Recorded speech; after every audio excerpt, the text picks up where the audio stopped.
Okay. Ano pa? Mama mia. Dito pala guys ako, nagkukuha ng mga cardboard. Recycled yan. Ilalagay dyan ng lola ko para magamit ko.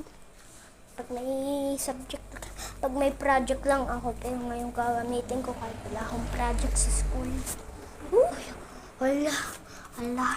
Kailangan ko ito. Hala. Yuck. May buhok. Ba't may buhok? Buhok ng daga. Ito. Upuan guys. Para naman ilagay ko. Relo? Wait guys. Wait lang guys. Ilagay ko lang ito. Ilaba ko lang. Wait lang guys. Okay. Searching in the fine woods. Ooh. Dedecorate.